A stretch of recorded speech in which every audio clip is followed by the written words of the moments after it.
The Nintendo Switch is on its deathbed. It's not even old enough to drink, but it's lived an incredible life. The past 7 years have been fantastic, and even at its worst, it was still impressive. But we're Nintendo fans, and now that we've gotten the last Nintendo Direct before the successor is announced, we're gonna be anxiously waiting for the next announcement. So, to calm our nerves and fully appreciate the beast that is the Nintendo Switch, we should look through the years, return to the beginning, and see just how they managed to make such an incredible console. And, in turn, see how the future will go. Because, as George Lucas says, again, it's like poetry, so if they rhyme. It was the year 2016, and the air reeked of Harambe memes and whatever this garbage was. But most of all, it reeked of Wii U fans gearing up to burn down their homes just to get more leaks on the elusive NX. There was hardly anything to learn about this console for the first year, and even days before its announcement. The best we knew was that it might be a console with some portable elements similar to the Wii U. But at last, October 20th, 2016 came around. And it was crazy. What more could you ask for? A hybrid console that's strong enough to run Skyrim, which is basically the Doom of 2010 running on literally everything. This was a great reveal, and we'd only have to wait until January 2017 to see more information. So rip out your fidget spinners, because this year was one to behold for the ages. The first thing I gotta ask though, what's HD Rumble? The real highlight of the 2017 Nintendo Switch presentation was the Joy-Con overview, and it becomes so interesting in hindsight. We heard all about the IR camera and the Joy-Con, and I have no clue what they were expecting to get out of that feature, because after all this time, there's only about 12 games that support it. And while sure, there's more games there than there are PS5 exclusives, in almost all games it appears in, it's pointless. The only place where it is really necessary was as a heart monitor and Ring Fit adventure. Otherwise, who could really say what the point of having this was? Now, HD Rumble is used far more frequently, but nowhere near lives up to the hype of the presentation. It's very cool, mind you, but how often am I really trying to count how many ice cubes are in my controller at any given moment? All the time, but that's not my point. The point is, launch day is here, and with it, we have games. Day 1 Switch owners all had the exact same library of games. Breath of the Wild, 1-2 Switch, and the unsung hero, Snipper Clips. Seriously. 1-2 Switch was a cool, albeit very overpriced tech demo, and Breath of the Wild might be one of the best games of all time, but Snipper Clips is genuinely a masterpiece. This multiplayer puzzle game is exactly what the Switch needed to prove that it's more than just another Nintendo console, but a device made to improve the lives of everyone that touches it.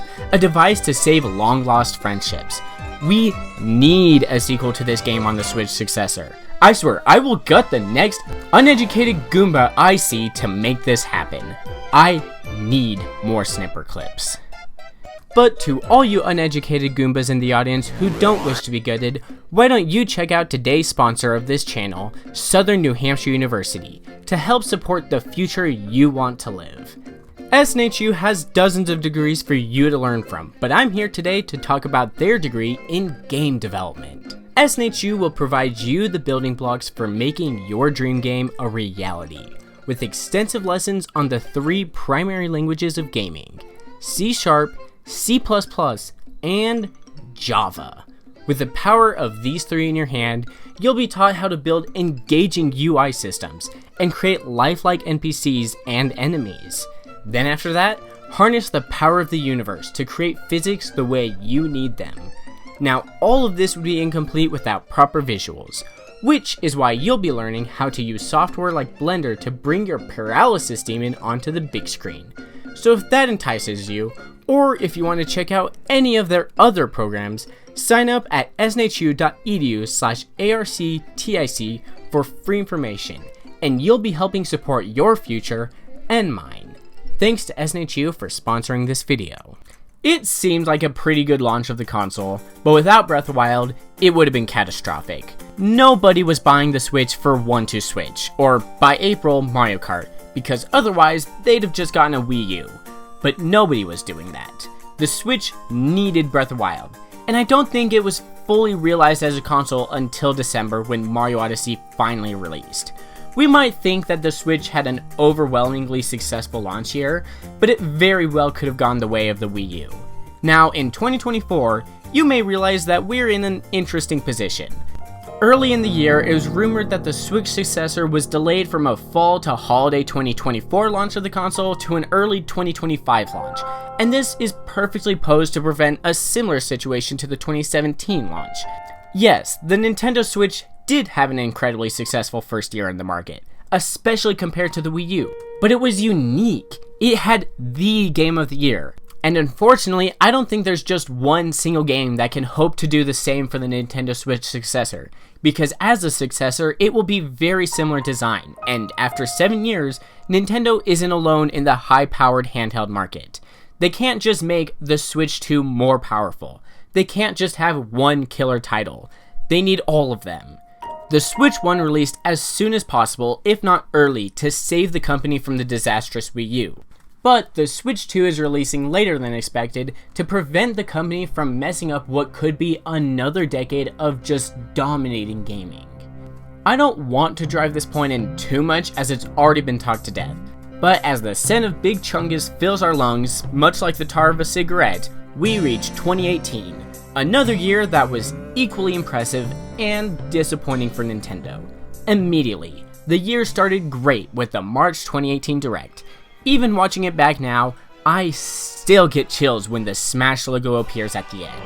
I mean, what a great announcement for everyone who loves Smash Bros.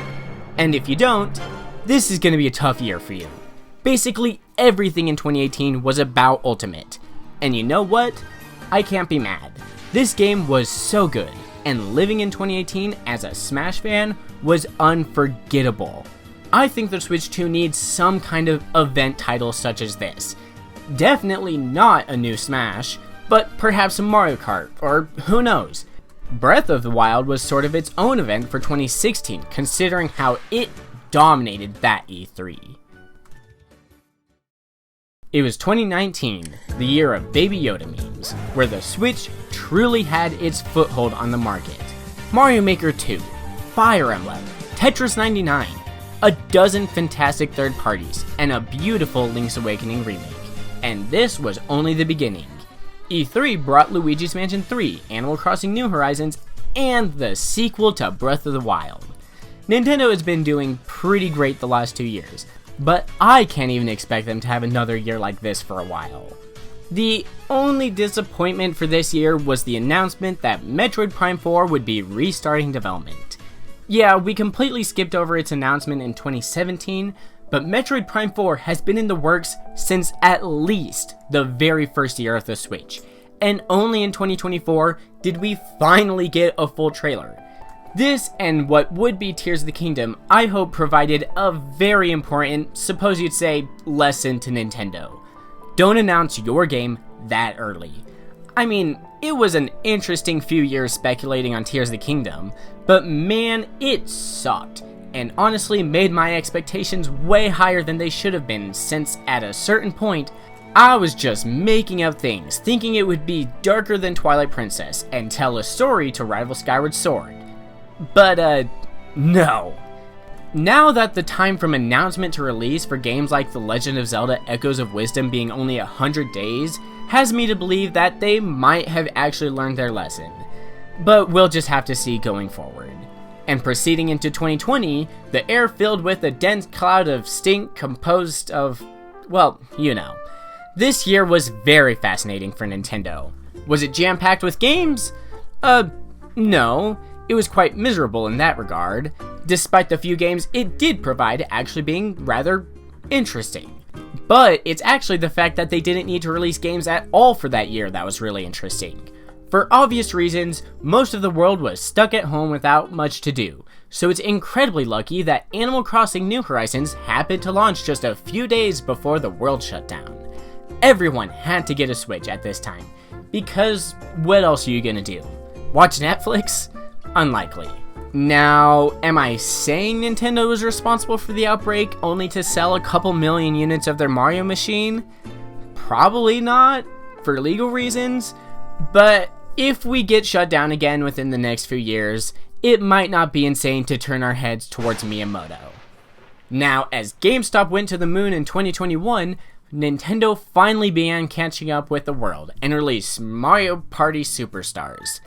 I mean, it's better than Mario Party 9, or at least that's what the government wants you to think.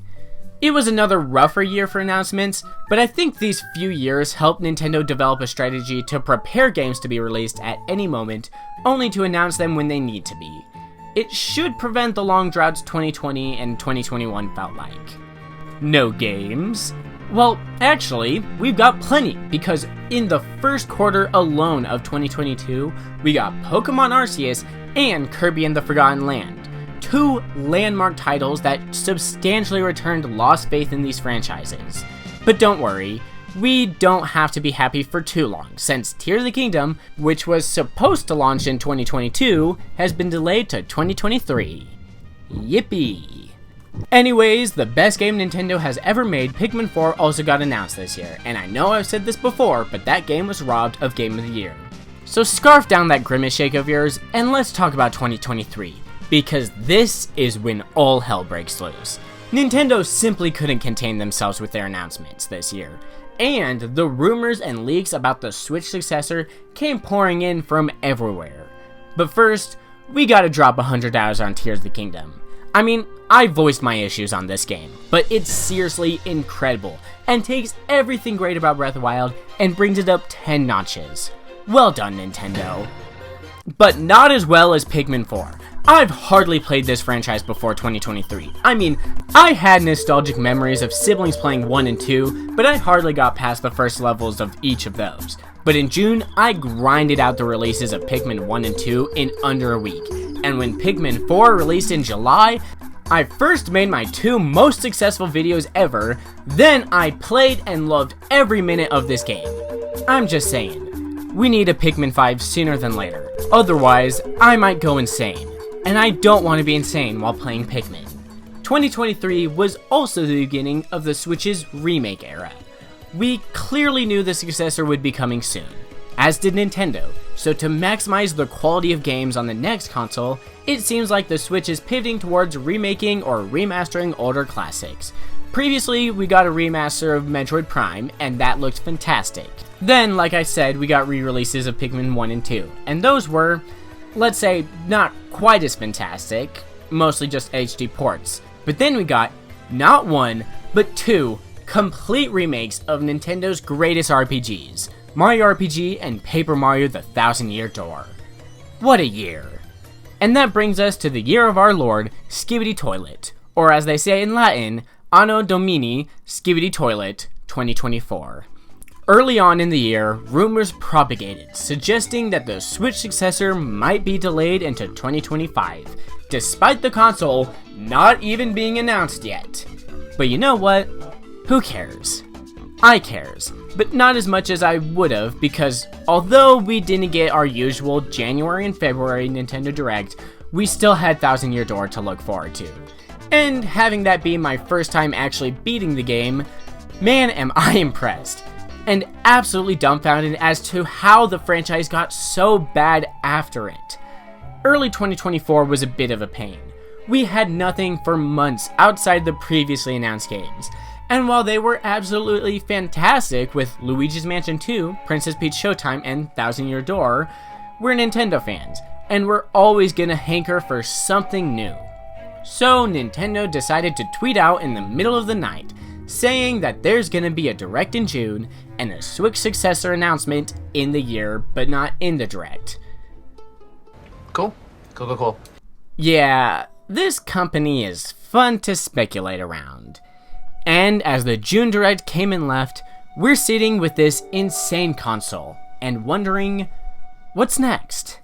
In the end, we got 3 pretty terrible Mario sports games that drip-fed content for no reason, 1 incredible 3D Mario, plus a fun mini 3D Mario in Odyssey and Bowser's Fury respectively, 3 brand new mainline Zelda games, 2 remakes and remasters, and 1 massively underrated Age of Calamity, plus that 1 indie game, and a whole lot more to satisfy even the most critical Nintendo fans. This hunk of silicon and wires will be remembered for generations because everything lined up perfectly to make it as it was and exceed everyone's expectations. The Switch 2 is only months from being announced, but until then, I think we gotta rest for a moment and reflect on just how perfect the Nintendo Switch was. Did we miss out on an F-Zero or Star Fox or even a Chibi Robo? Yeah, and there's plenty of other series that might have been mistreated. But you know what? It doesn't matter. They'll have their time. And if not, they had their time. And we should appreciate that as well. However, this is the Nintendo Switch's last time to be an only child, and we need to pay it the respects it deserves. Thanks, little guy. And thank you for watching. Make sure to brush twice daily, and as always, keep cool. Bye!